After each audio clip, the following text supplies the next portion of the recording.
Welcome to the fitting video for the Hyundai Santa Fe. Today we've got a 2016 Santa Fe in, which covers the years of 2013 up to 2017, the current year, and possibly on until the new generation. But we're going to look at how our brackets fit under the chassis. So let's have a look underneath. So on the driver's side here, we've got the brackets haven't yet been assembled, and on the driver's side, the passenger side, yes, they have been assembled. So we're just going to look at the areas of where the brackets go to. So out of the kit, you get 6 of these brackets, really heavy duty, powder coated, big sort of thick steel there. You're looking at about 4 or 5 mil thick, which is substantial to hold some weight on. And the bracket mounts sort of this way around. So you can see here you've got the hole, which is a 6 mil existing hole, 6 or 8 mil, it's a 6 mil hole that goes into a captive nut which holds the pipes into place, and that's a steel bolt anyway, so you remove that and that's what holds that into place there. But under here there's a grommet which you remove, and within the grommet you have these sort of small T-bolts that will stick through there like that, and that will hold that bracket into place there. Going on to the middle bracket here, similar sort of setup. Unfortunately it's difficult to capture it, but that will bolt straight up using that same point there. You can take the bracket off which holds this into place, and you can put it over the top and bolt it up there. It does, although it comes with this sort of flange area here which you can drill through the sill, that's obviously optional. You don't need to do that. It will say that in the written instructions in the kit, but some people have been told that it invalidates warranties, but it's just a sill, it's a drip lip there, it wouldn't do that. To be honest with you, with 3 brackets all the way along, and with the length of the boards being about 70 inches roundabout, you only need those bolt holes anyway. You don't need to do any extra drilling or reinforcements, but it's there in case. And then for the front bracket, okay, so now this is you use this grommet hole here, use a T-bolt that hooks into there. When that goes into there, it's the same scenario here underneath.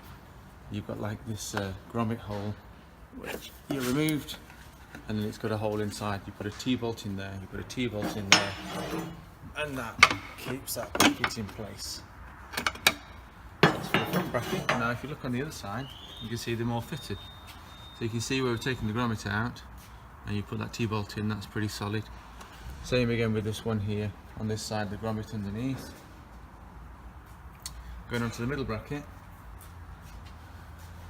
So can you see, what we've done is we've actually on this side it's got more of a shield over the top. So we've taken off the bolt that keeps the pipework in place, and we've removed it and then lowered it down, and then we put this bracket in place and then put the 6 mil bolt back in.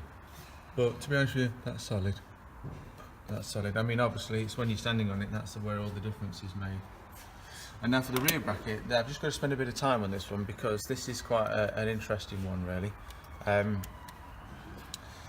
Obviously it comes up here into the actual chassis area, and there's a hole there which the T-bolt will go into. And again underneath into the plastic trim there's an already cut out section. You come just here slightly and you can see the bolt there. That's like I think it's a 10 mil T-bolt. Yeah, you can see that, that's good. Now, on the Santa Fe's, this is a bit of an enigma, and we don't know which model's got which, but there's sometimes a sensor. We'll just move back a bit. Now the sensor compartment's normally sort of held around here. You see these 2 holes here? 1, 2, they're only 5 mil bolt holes. Now, what normally happens is, on some of them you'll see this sensor compartment which is actually attached to this flange part here as well, and the sensor will be held on by a bracket. And you'll look at this and you'll think, well, how do I get this bolt on, because the sensor's in the way, and the sensor will actually be sat against this chassis member.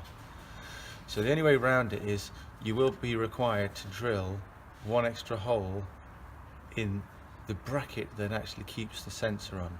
Now you're not drilling into the chassis, you're not drilling the sensor, and you're not drilling this bracket here. You're actually just drilling the bracket that keeps the sensor in place. So you've got these two holes, and the bracket will be held on with these two holes and this here. But what you've actually got to do is you've actually got to remove this bracket, remove the sensor down. You have to fit this bolt here, just under here. Can't see it because that's it. But in this particular case, if you've got this sensor on it, you'll have to shave this bolt off, just there. So that's flush with the nut. So, and then when that's done, you'll have to drill, go back again, you'll have to drill a hole in the sensor bracket halfway between these two, just to move it out by about 5 to 10 mil. So that you're actually, in effect, you're moving the sensor out from here to here, from here to here, just to accommodate this nut here.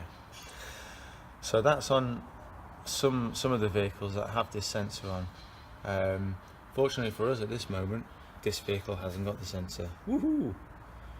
So it's just quite a straightforward job.